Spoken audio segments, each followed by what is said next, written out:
సామెతల గ్రంథం 10వ అధ్యాయము 22వ వచనాన్ని చూడండి.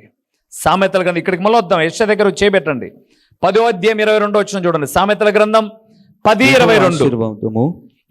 10వ అధ్యాయం 22వ వచనం. యెహోవా ఆశీర్వాదము, యెహోవా ఆశీర్వాదము ఐశ్వర్యమిచ్చును. నరుల కష్టము చేత. ఆ మాట బాగా నొక్కి చదువుతాం చూడండి. నరులు కష్టపడే కష్టము చేత ఆ ఆశీర్వాదము ఎక్కువ కాదు. నువ్వు 3 పని చేయి, ఇంట్లో 30 మంది పని చేయి, దేవుడు ఆశీర్వదించకుండా అది ఆశీర్వాదము కానే కాదు. 3 పని చేయి, 30 మందిని పని పెట్టుకొని చేయి, ఇంటిలిపాది కష్టపడు, ఆశీర్వాదము కలగదు. ఎందుకంటే అక్కడ బాగా మీరు వినండి, యెహోవా ఆశీర్వాదము ఐశ్వర్యమిచ్చును. యెషయా గ్రంథం 33:6. యెహోవా భయము వారికి ఐశ్వర్యం. నువ్వు కష్టపడితే వస్తుంది అనుకుంటున్నావా? రాదము. అందుకే బాగా 126వ కీర్తన చదవద్దులండి. యేసు ప్రభుల వారు చెప్పిన మాట ఏంటంటే, తన ప్రియులు నిద్రించుచుండగా ఆయన వారికి ఇచ్చుచున్నాడు. ఇక్కడ ప్రార్థన జరుగుతుంటే ఇంటి దగ్గర బేకరగా కూర్చున్నా చూడు, తెల్దా దేవునికి. సేవకుని వదిలిపెట్టు, ఈ సమయాన్ని దేవుని దగ్గర గడపమ్మా అని ఆయన నిన్ను వెదికి రక్షించుకుంటే నీకు బిజీ. చాలామంది ఏం బైబిల్ చదవాలంటే, బైబిల్ చదవడానికి టైం లేదన్నా. నిజంగా టైం లేదా? మెసేజ్లు చూడడానికి టైం ఉంది, మెసేజ్లకు రిప్లై ఇవ్వడానికి సమయం ఉంది, వాట్సాప్ చూడడానికి సమయం ఉంది, ఫేస్బుక్ చూడడానికి సమయం ఉంది. బైబిల్ చూడడానికి సమయం కాదు లేంది. నీకు మనస్సు లేదా చెప్పు, నీకు భయం లేదా చెప్పు. అది విడిచిపెట్టి టైం లేదా? నిజంగా చెప్పండి, గుడ్డల మీద చేసుకొని టైం లేదా? ఎందుకు లేదండి టైము? రాత్రి 11:30-12 దాకా మేలుకొని తెల్లవారి 8 గంటల వరకు కప్ప గోడను కరుచుకున్నట్టుగా ఇట్ట కరుచుకొని పండుకొని నిద్రపోయి 8 గంటలకు దరిద్ర లేచి నీళ్ళు పోసేసుకున్నట్టు అనేసి అదరబదర 4 మెతుకులు మీద తినేసి అబ్బాయి ఇన్ టైంలో తంబేయడం తెలుసు. అదే నీకు ఉదయకాలం ఇన్స్పెక్షన్ ఉందంటే, లేకపోతే ఏదైనా ప్రాముఖ్యంగా ఒక చోటికి వెళ్ళాలంటే 8 దాకా పండుకుంటావు నువ్వు మంచాన్ని గరుచుకొని. అప్పుడు నీకు 5 గంటలకు లేయడం తెలుసు. నీ పనికి వెళ్ళేటప్పుడు 4:30కే లేసి క్యారీ కట్టుకొని స్కూల్కి వెళ్ళడం నీకు తెలుసు. మధ్యాహ్నం అన్నం కూడా తీసుకోవడం తెలుసు. ఆదివారం మాత్రం చూద్దాంలే, కొంచెం లేటుగా పడుకున్నాం, లేటుగా లేద్దాంలే, ఏం చర్చినే కదూ. నిజమే కదా, ఎవరే కాదన్నారు. కానీ ఇక్కడ చూసేది నువ్వు చర్చికి వచ్చావా రాలేదని చూడట్లే ఆయన. నీలో భయం ఎంత? నిన్ను ఆశీర్వదించాలంటే అది ఆయన వల్లనే తప్ప. బాగా మీరు చదువుకోనండి. 10వ అధ్యాయం 22వ వచనం సామెతల గ్రంథం. మరలా ఇంటికి వెళ్ళిన తర్వాత, యెహోవా ఆశీర్వాదము ఐశ్వర్యమిచ్చును, నరుల కష్టము చేత ఆశీర్వాదం ఎప్పుడూ ఎక్కువ కాదు. మీరు చెప్పండి, నాతో పరిచయం ఉన్నటువంటి మీరు చెప్పండి. ఎందుకంటే ఈ మందిరం కట్టినప్పటి నుంచే మేము పరిచయం అన్నా అంటే, ఒకవేళ 19 సంవత్సరాల నుంచి ఏ రోజైనా మీ ఇంట్లో ప్రేరుకు కానీ, ఏ రోజైనా దేవుని మందిరానికి కానీ, పలాని రోజు నిర్లక్ష్య వైఖరిగా చర్చి జరుగుతుంటే ఇంట్లో కూర్చొని బాతకాన్ని పెట్టి ఎప్పుడో వచ్చావు నువ్వని, లేదా మంగళవారం ఇక్కడ ఆరాధన జరుగుతుంటే, శుక్రవారం ఇక్కడ ఆరాధన జరుగుతుంటే హ్యాపీగా ఎవరితోనో కూర్చొని నవ్వుకుంటుంటే నీ నవ్వులు చర్చిలోకి వినపడ్డాయి. గొంతులో ప్రాణం ఉండగా నా దేవుని గౌరవించే విషయంలో ఎప్పుడు, ఎందుకంటే నా తల్లిదండ్రుల కన్నా, సంఘము కన్నా, పిల్లల కన్నా, కుటుంబము కన్నా, నాకన్నా కోరదగిన వాడు నన్ను రక్షించిన ప్రభువు. ఆయనను ఎప్పుడైతే భయపడి గౌరవిస్తావో నువ్వు దీవించబడే దీవెనలు లోకం చూసి ఆశ్చర్యపోతుంది. ప్రియులారా, ఆశ్చర్యపోతుంది. లోకము ఏంట్రా వీడు ఎలాగరా అని చెప్పేసి వెతుకుతారు. ఆ నాయకుడు ఇచ్చాడేమో, ఈ నాయకుడు ఇచ్చాడేమో. నేను అంటాను, ఏ నాయకుడు ఎవరికి ఇవ్వాలన్నా 5-10 వేలు ఏమన్నా ఇస్తాడేమో ప్రార్థనకు పోతే. కానీ సమృద్ధి అయిన మేలులతో తృప్తిపరిచేవాడు, ఆశీర్వాదము ఐశ్వర్యం ఇచ్చేవాడు మాత్రం ఎవరు? ప్రభువు అండి, దేవుడు అండి. ఆ దేవుడంటే మీరు భయపడండి. నా దేవుడు క్షేమాన్ని ఇస్తాడు. చెప్పండి రెండవది, అభివృద్ధిని ఇస్తాడు. క్షేమాభివృద్ధి. సబ్జెక్ట్లో ఉండండి, సబ్జెక్ట్లో ఉండండి. క్షేమాన్ని ఇస్తాడు, అభివృద్ధిని ఇస్తాడు. సో దేవుని మందిరాన్ని గౌరవించే విధానం. అమ్మా, నేను మరలా ఎవరిని ఒక్కరినేని పేరు చెప్పాల, ఒక్కరినేని పేరు చెప్పాల. ఎవరికి వెళ్ళాలనో వాళ్ళకి వెళ్తుంది, నాకు తెలుసు. ఈ రోజు నుంచి అయినా నీ డ్యూటీకి నువ్వు వచ్చే ఎందుకంటే ప్రయాణం అనలా నేను. ప్రయాణం ఎప్పుడో ఒకసారి కదా నా పోయేది. బస్సుకు 15 నిమిషాల ముందు అంటారు మీరు. ఎప్పుడో ఒకసారి కదా ప్రయాణం. మేము రోజు చేస్తున్నామా మేము అంటారు. ట్రైన్కు ముందు వెళ్ళాలి కదా, రైలుకు ముందు వెళ్ళాలి కదా, బస్సుకు ముందు వెళ్ళాలి కదా అంటే రోజు పోతానమ్మా బస్సుకు ట్రైన్కి అంటారు. కానీ రోజు మీరు పోయేది పాఠశాలకు, పనులకు, ఉద్యోగాలకు, వ్యాపారాలకు, ప్రతిదానిలో మీరిచ్చే ప్రియారిటీ చూడండి, అంటే ప్రాధాన్యత చూడండి. దేవునికి మీరిచ్చేటటువంటి సమయంలో ప్రాధాన్యత చూడండి, ప్రాధాన్యత చూడండి. దేవుని ఎప్పుడైతే గౌరవిస్తారో, బైబిల్ అదే కదా చెప్పింది. సమూయేలు 1 గ్రంథం 2:30 చదవద్దు, కానీ నన్ను గణపరచు వారిని నేను ఘనపరుస్తాను దేవుడు. అదే అండి దేవుడు అంటే. భయపడ్డాం. లోకంలో నానుంది కదా, భయం లేని కోడి ఏడబెట్టిందట గుడ్డు, బజార్లో పెడితే అది పగిలిపే, లేదా ఎవడో ఎత్తుకొని పోయా, ఓనర్కు దక్కదు అది. బజార్లో పెట్టింది, ఇంట్లో పెట్టిందే ఓనర్కు చిక్కుతుంది. అందుకే ఏం చేస్తాడంటే, దీనివల్ల లాభం లేదు కాబట్టి దీని ఏం చేయాలి, తెంపరా. ఇది ఇంట్లో అన్నం తిని బయట పోయి కాయలు పండుకుంటుంది, దీన్ని రాని కాకండ్రా కుక్కను కూడా. దేవుని వల్ల మేలు పొంది నువ్వు జీవించే జీవితం దీవెన కలగదు. సో జ్ఞాపకం చేస్తున్నాను, మొదటి విషయం, సంఘమునకు దేవుని భయం ఉండాలి. ఎంతమంది ఉంటారు భయం ఈ రోజు నుంచి? ఆలోచన చేసుకోండి మీరే. మరలా చెప్తున్నాను ప్రియులారా, మరలా నొక్కి చెప్తున్నాను, దేవుడు దీవించకుండా ఈ లోకంలో ఎంత గొప్ప సేవకుడు మీ తల మీద చేయబెట్టినా, మీ ఇంట్లో వచ్చి నివాసం ఉన్నా, దేవుడు దీవించకుండా దీవెన రానే రాదు. అందుకే 10:22 ప్రత్యేకించి నొక్కి చెప్తున్నాను. సామెతల గ్రంథంలో, యెహోవా ఆశీర్వాదము ఐశ్వర్యమును ఇస్తాడే తప్ప నరుల కష్టము వలన ఆశీర్వాదం ఎప్పుడు రాదు. నీ దేవుని గౌరవించడానికి ఏది అడ్డంగా ఉందో దాన్ని పక్కన పెట్టి చూడు. నీ దేవుని నిన్ను తక్కువ చేస్తే చూడు. అందుకే గృహాల కూడికలకు వెళ్తున్నాను కదండి, మీ ఇంట్లో వాళ్ళు మాత్రమే ఉండండి, పక్కింటి వాళ్ళు వద్దని ఎందుకంటున్నానంటే, మీ ఇంట్లో వాళ్ళు ఎక్కడెక్కడ మిస్టేక్స్ ఉన్నారో అమ్మ సరి చేసుకోండి అని చెప్పి వస్తున్నా. నేను ఒక ఇంటికి వెళ్ళి చెప్పా, ఎస్తేరు ప్రాణం పోగొట్టుకోవడానికి తెగించింది ఆమె. తెగించి రాజు దగ్గరికి పిలవకోకుండా వెళ్తే చంపుతాడు. తెగించి వెళ్ళింది ఆమె. నేను చచ్చినా పర్లా, నా జనాలకు మేలు కలగాలని వెళ్ళింది. చచ్చిందా? చావలా. నీ తెగింపేది దేవుని కోసం, నీ త్యాగమేది దేవుని కోసం, నీ సమర్పణేది దేవుని కోసం. ఎవరు ఎన్నైనా చేసుకోనివ్వండి, నా దేవుని సన్నిధిలో. ఎందుకు ఇంత ఘనంగా బలంగా చెప్తున్నానంటే, నీ కోసం నీ భర్త చావడు, నీ భార్య చావదు, అమ్మ చావడు, నాన్న చావడు, పిల్లలు చావడు, కానీ నీ కోసం నువ్వు బ్రతుకుట కొరకు, నేను బ్రతుకుట కొరకు పరలోకమును విడిచి భూలోకానికి వచ్చి చచ్చిపోయాడు ఒక ఆయన ప్రభు అయిన యేసుక్రీస్తు. ఆయన ఇంత త్యాగం చేస్తే ఆయనను ఆరాధించడానికి 2.5 గంట త్యాగం చేయలేవు నువ్వు. 10 నిమిషాలు ముందు రావడం తెలియదు నీకు. అన్నిటికీ ముందెళ్ళడం తెలుసు నీకు, అన్నిటికీ ముందెళ్ళడం తెలుసు. అవసరమైన దాని దగ్గరికి రావును. ఏమంటే ఈరోజు చాలా ఇంపార్టెంట్ అంట. అవునా? చెప్పాను వినండి సోదరులారా, సహోదరుడా విను. ఇదే పులివెందుల పట్టణంలో ఒక సామాన్యమైనటువంటి కూలివాడుగా బేల్దారి పనికి వెళ్ళినటువంటి ఈ మందిరానికి మనం కట్టుకునేటప్పుడు కొంచెం ప్లానింగ్కి వచ్చాడు. నరసింహులన్న ఇక్కడే హోరేబి చర్చికి వెళ్తాడు. రైతుల కన్నా సంపన్న స్థితిలో ఉన్నాడు అతను.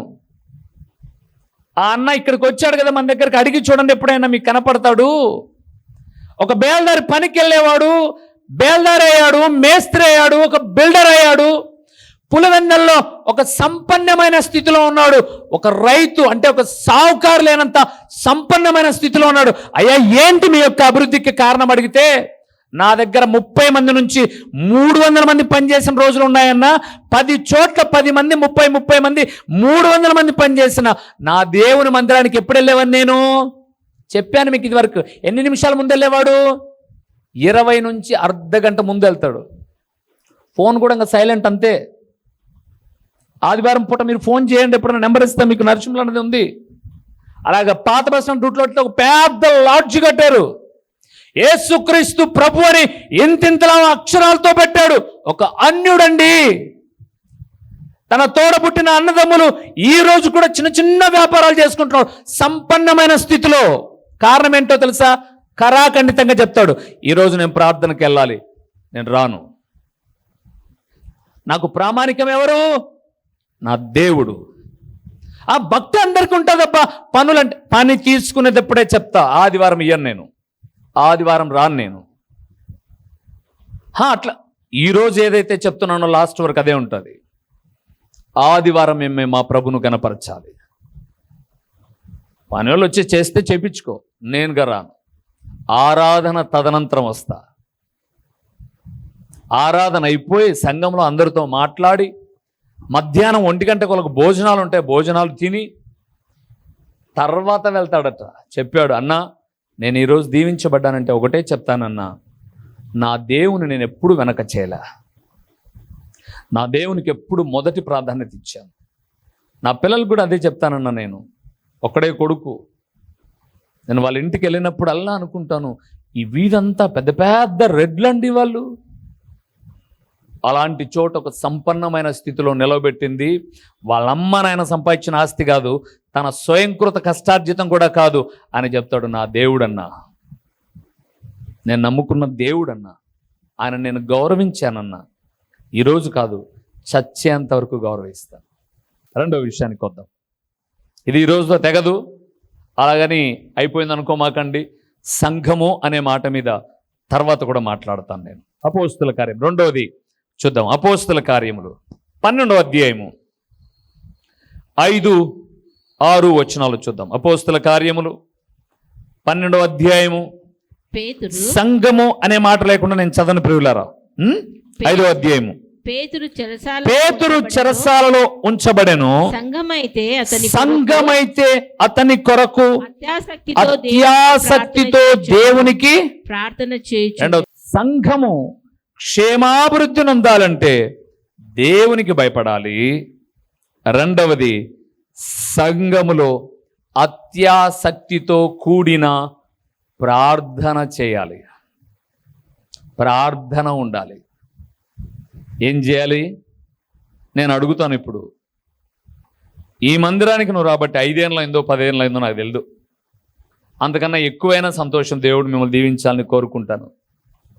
ఏ రోజైనా సంఘములో చెప్పిన మాటల గురించి ఇంట్లో మాట్లాడుకొని కౌంటర్లు వేసుకున్న నువ్వు ప్రార్థన చేసావు సంఘంలో?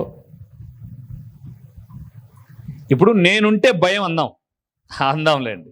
అన్న మీరుంటే మాకు భయం ఉన్నా, ఎందుకంటే మీకు 2 కూరలు వచ్చినాయిట, మీ కొండలు ఎర్రగా ఉంటాయి, మీరు ఇచ్చుండారు కాబట్టి భయం ఉన్నా. సరే, ఆదివారం ఏదో పొద్దుటూరు పోతా, సాయంత్రం ఉండను నేను. నీకు ప్రార్థించాలా సంఘములోనే మనసు ఉంటే ఆదివారం సాయంత్రమైన వచ్చి 2 మాటలు ప్రార్థించొద్దు. అన్నం ఉంటే భయం అయితే అనుకుంటే నిలబడి మోకరించి తలలు ఉంచి, దేవా ఎంత గొప్ప మాటల చేత నన్ను బలపరుస్తున్నావు తండ్రి, నా కుటుంబ స్థితిగతిని మెరుగుపరుస్తున్నావు కదా నాయనా అని 2 మాటలు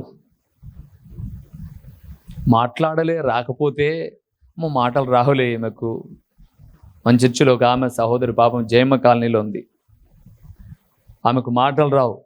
మాటలు రావులే అని చెప్పచ్చు. ఇంటికి పోతే ఇంతింతలావు మాట మాట్లాడతారు. ఇంతింతలావు మాటలు మాట్లాడతారు. మరి ప్రార్థన చేయడానికి ఏమి? ప్రార్థన అనగా ప్రభుతో మాట్లాడుట. ఎన్ని మాటలు మాట్లాడుతున్నావు నువ్వు ప్రభుతో? ఎప్పుడో ఒకసారి కాకపోతే ఒక్కసారన్నా అన్న ప్రార్థన చేయండి, ఊరికి పోతున్నాం, ప్రార్థన చేయండి, హాస్పిటల్ పోతున్నాం, ప్రార్థన చేయండి, మరో చోటుకి, ఏదో ఒకటి చెప్తావు కదా నువ్వు. మరి ఆ మాటే ప్రభుతో చెప్పు 10 మంది ఎదుట నీ దేవుని గణపరచడానికి. అక్కడ పేతురుని తీసుకుని వెళ్ళి చెరసాల్లో పెట్టారు. ఆ రోజులు ఎలాంటి రోజులు అంటే సేవకులు గొంతులు కోస్తున్నారు ఆ రోజులు. అలాంటి సమయంలో సంఘం అంతా ఏకమైంది. ఒకరి తర్వాత ఒకరు ఏం చేస్తున్నారు? ప్రార్థన చేస్తున్నారు. ఒకరి తర్వాత సండే స్కూల్ పసిబిడ్డలు చేస్తానా మీకు చలనం కలగలేదంటే ఏం చెప్పాలండి? ఇంకా నేను సండే స్కూల్ పసిబిడ్డలు ఒక మాట చేశారా, 2 మాటలు చేశారా, అలా వదిలేయండి. ఆ పసి హృదయాలు ఇప్పుడు మీకు ఒక మాట చెప్తాను. మీ కూతురో మీ కొడుకో ఇంత ఒక చిన్న మందిరమే కావచ్చు మనది, ఇంత చిన్న సంఘంలో స్వరమెత్తి మైకులో ప్రార్థన చేస్తే నిజంగా చెప్పండి, తల్లిగా తండ్రిగా మీ హృదయం ఉప్పొంగుతుందా, ఉప్పొంగదా? చాలా సంతోషం అవుతుంది. నా కొడుకు 2 మాటలు ప్రార్థన చేశాడు చర్చిలో. మరి నువ్వెవరు కొడుకు? చెప్పండి. ఎవరు కొడుకు నువ్వు? ఎవరు కూతురు నువ్వు? మరి దేవుని కూతురు అయితే ఆయన కూడా ఒప్పుకోగలి కదా మనం ప్రార్థన చేస్తే. మరి నువ్వు ఎప్పుడు చేయవే? నా బిడ్డ నా మందిరంలో సంఘం ఎదుట దేవానికి స్తోత్రము.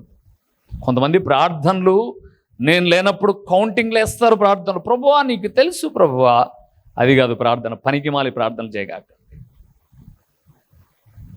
ఎందుకంటే నోరు తెచ్చింది ఆడ ఒకటి ఉంది, ఏం చేయలేదు. అదే మాట నేనప్పుడు కూడా చేయాలి కదా. ప్రార్థనలో ప్రభువుతో ఏకాగ్రతను కొనసాగించాలి. నువ్వు మోకాలు వంగుతారు మన వాళ్ళు, అర్ధగంట మోకాలు వంగితే వీళ్ళెంత ప్రార్థన మొత్తం అందరినీ చూసింటారు. ఏం ప్రార్థన ఇది? మోకాలు వంగితివి ప్రార్థన అంటే ఇంకా ఎవడొచ్చి కూర్చున్నాడో ఎవడు లేచారో వాళ్ళు మనకు అవసరంలే. పరిపూర్ణంగా ప్రార్థన, నీ ప్రార్థనతో పాటు ప్రారంభ ప్రార్థన చేసేంతవరకు 25 నిమిషాలు ప్రార్థన అంటివి. మోకాళ్ళు వంగితివి, ముందు డేట్ ఇచ్చివి, పక్కన శివమ్మ కూర్చునేదా ఉన్నిలే ఇది తరంగా ఇది ఊరకొచ్చి కూర్చుంటే ముందు అన్నీ చూస్తీవి. ఇది ప్రార్థననా?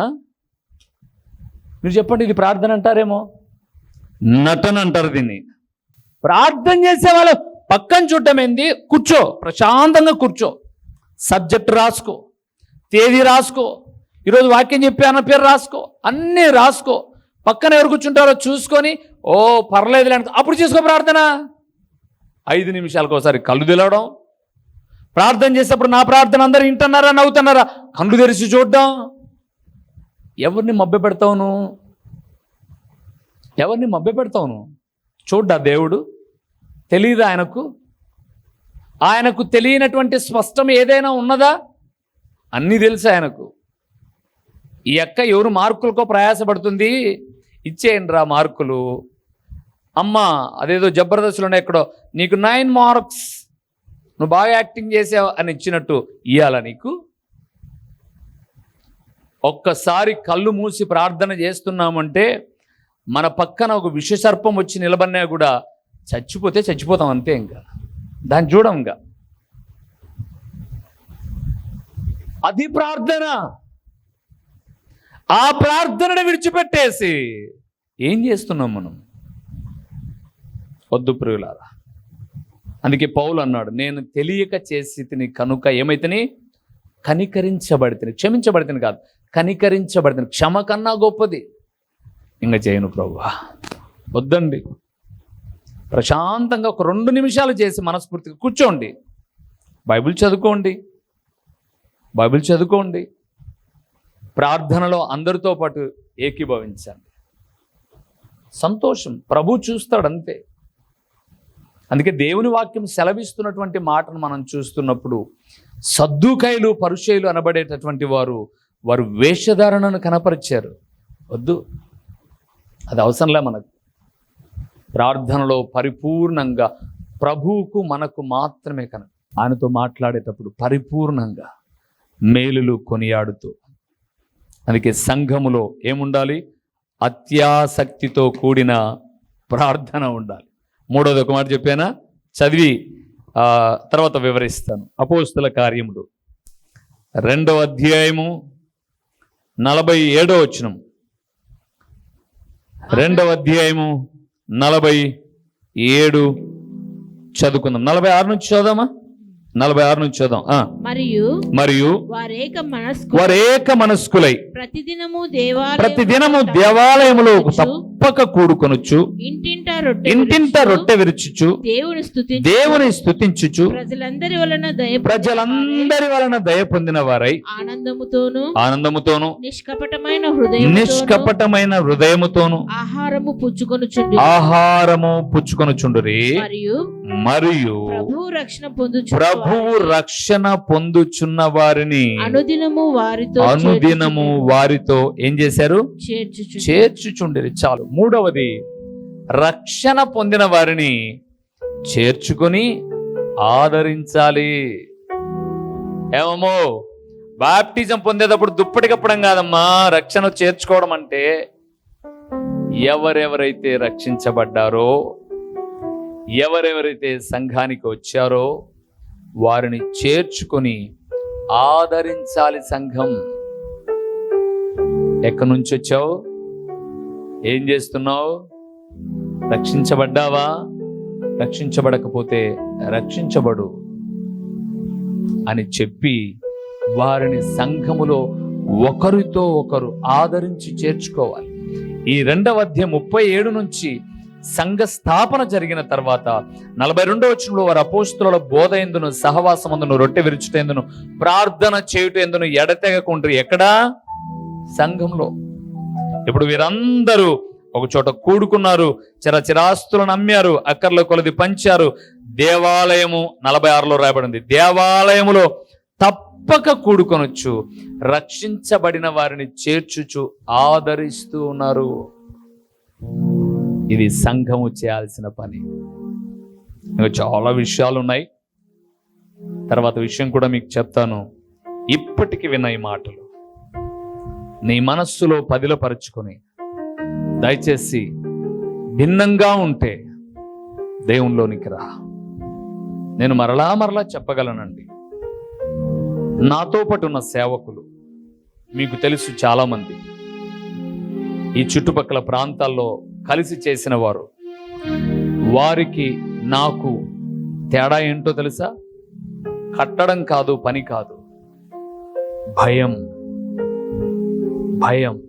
మందిరంలోనికి రాగానే నా ఫోను సైలెంట్ కాదు, ఫ్లైట్ మోడ్లోకి వెళ్తుంది, ఆగిపోతుంది, స్విచ్ ఆగిపోతుంది,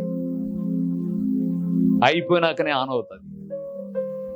ఇక్కడ కూర్చొని మాట్లాడుతుంటారు, అక్కడ కూర్చొని రింగ్ అవుతుంటుంది, వలబడితే కిందికి పోయి మాట్లాడి మళ్ళీ బయటకు వస్తారు. సేవకులు వాళ్ళు వచ్చిన వాళ్ళ పిల్లల సమయానికి మందిరానికి రారు. కానీ మీరు గమనిస్తూ ఉన్నారో లేదో, నేనును నా ఇంటి వారు మందిరంలో ముందుంటాం. ఎందుకంటే మీకు కాదు భయపడాల్సింది, దేవునికి భయపడాలి. నా కొడుకు 10th క్లాసే, పబ్లిక్ ఎగ్జామ్ అటెంప్ట్ చేయవలసిన వాడే. కళాఖండితంగా ఉపాధ్యాయుడు పిలిచి అడిగాడు, సార్ సండే పూట మేము ప్రాముఖ్యంగా ఎగ్జామ్స్ పెడతామండి, మీరు పంపించాలి, దయచేసి మీ ప్రేయర్స్ ఏమైనా పెట్టుకోండి, ఈ 1 year మాకు వదిలేయండి అన్నాడు. మా వాడు ఫెయిల్ అయితే ఏదో ఒక పని నేను చేయించుకుంటా. నా కొడుకు గురించి మీకన్నా నాకే ఎక్కువ బాధ్యత. వాడు ఈ ఊర్లో కాకుండా వేరే ఊర్లో చదువుకుంటే కానీ నేనేం చేయలేను. ఇక్కడ సరైన విద్య లేదు, వేరే ఊరికి వెళ్ళాడు, అక్కడ అవకాశం లేదులే ఆరాధన. కానీ ఇక్కడ మాత్రం దయచేసి మీకు జ్ఞాపకం చేస్తున్నాను, మా పిల్లలు ప్రభు దినాన ప్రభువునే ఆరాధించాలి. ఇది ప్రభు దినం అని రాయబడింది. అప్పుడు ప్రభుతోనే ఉండాలి. ఉన్న ఫలంగా మీ స్కూల్ కూలిపోయి చచ్చాడు అనుకోండి, నా బిడ్డ నరకానికి వెళ్తాడు. అదే మందిరం కూలిపోయి చచ్చాడు అనుకోండి, నా బిడ్డ ప్రభుతో ఉంటాడు. దయచేసి మా పిల్లల గురించి మీరు రిస్ట్రిక్షన్స్ మాకు పెట్టమాకండి. మా పిల్లలు ఆ ఒక్క రోజుతోనే పులివెందల జిల్లా స్థాయి ఏమి దాటరు. ఆ ఒక్క రోజుతో, ఆ 2-3 గంటలతో. ఒకవేళ ఆ 2-3 గంటలు నా పిల్లలకు అనారోగ్యం కలిగితే మీరేం బాగు చేయరు. మేము దేవునికి భయపడేవారమండి. ప్లీజ్ ఎక్స్క్యూజ్ చేయండి, మా పిల్లలు పంపం మేము. సార్ అది కాదు, మీరు వద్దు అంటే నా పిల్లవాడిని ఇంటికి పిలుచుకుపోతా నేను. కానీ నా రిక్వెస్ట్ను మీరు స్వీకరించండి. ఎందుకు ఇంత చెప్పాను తెలుసా? మీరు వద్దు అంటే ఈ కసుదొబ్బే ఉద్యోగం నాకు లేకపోతే, ఇంకా నేను రోడ్డు మీద దొల్లాడు అడుక్కొని తినాలా? అవునా? అడక్కదని బతకాలన్నా నువ్వు? అది లేకపోతే బతికే లేదా నీకు? పుట్టింది మొదలుకొని, పిల్లలు కన్నది మొదలుకొని, భర్త వచ్చింది మొదలుకొని, భార్య వచ్చింది మొదలుకొని, ఆ పనితోనే బతికావు కదా నువ్వు. అయ్యా, 1 గంట ఎక్స్ట్రా పని చేయించుకోండి.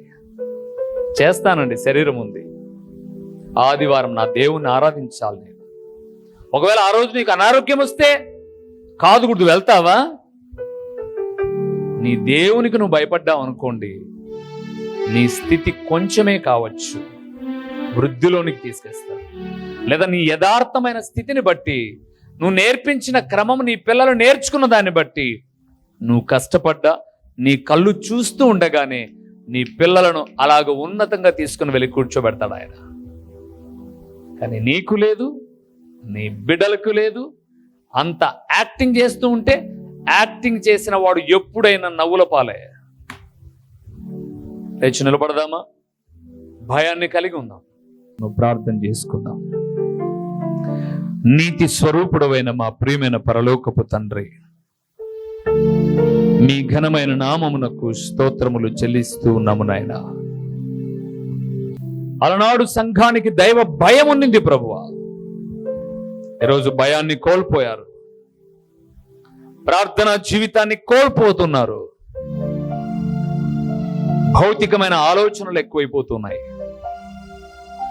3వది రక్షణ పొందిన వారిని చేర్చుకోవడం, ఆదరించడం మర్చిపోతూ ఉన్నారు. ఇది సంఘ క్రమము, సంఘ వృద్ధి కాదు అని మీరు తెలుసుకున్నారు కాబట్టే నీ సేవకును నిలబెట్టి మాట్లాడుతూ ఉన్నారు. ఈ మాటలు విన్న నీ బిడ్డలమైన మేము, ఒకవేళ నేను ఎక్కడైనా తప్పిపోతుంటే, నా కుటుంబం ఎక్కడైనా తప్పిపోతుంటే, నాయనా నీ పాదాలు పట్టుకుంటున్నాను, సరిచేయండి, సరిచేసి నిలబెట్టండి. ఈ మాటలు కేవలం విశ్వాసులకే కాదు, నాకు, నా కుటుంబానికి కూడా, నీ బిడ్డలైన వారు కూడా తమ విశ్వాస జీవితములో నిజమే కదా, ఆధారమైన వాడు, ఆశ్రమైన వాడు, దేవ భయంకరమైన వ్యాధుల నుంచి తప్పించిన వాడు, మరణ పడకలో అలాగే మట్టిలో కలిసిపోవలసిన వారిని బ్రతికించిన వాడు దేవుడే తప్ప అధికారులు, నాయకులు, పనులు ఇచ్చిన వాళ్ళు కాదు కదా అని విశ్వసించగలిగితే, నేటి నుంచి ఒక చక్కటి తీర్మానం చేసుకొని తాము వేసే ప్రతి అడుగు కూడా మీ నామ మహిమార్థమై వేయగలుగుటకు సహాయం చేయమని, ఎవరికి భారంగా ఈ మాటలు అనిపించాయో వారిలో ఎక్కువ లోపం ఉందని తెలుసుకొని సరిచేసుకొని మీ అడుగు జాడలలో పయనించడానికి కృపనిస్తూ రమ్మని, నిరంతర స్తోత్రార్హుడైన దేవుడైన మీకు స్తుతులు చెల్లించుకుంటూ యేసు నామములో అడిగి పొంది ఉన్నాము తండ్రి, ఆమేన్. మా చిరునామా దైవజనుడు బ్రదర్ ఓ రూబేన్ గారు, క్రీస్తు ప్రార్థనా మందిరం, డోర్ నెంబర్ 1-10-386, నగరిగుట్ట, పులివెందుల, కడప జిల్లా. మీ ప్రార్థనా అవసరాల కొరకై సెల్ నంబర్ 9989067409.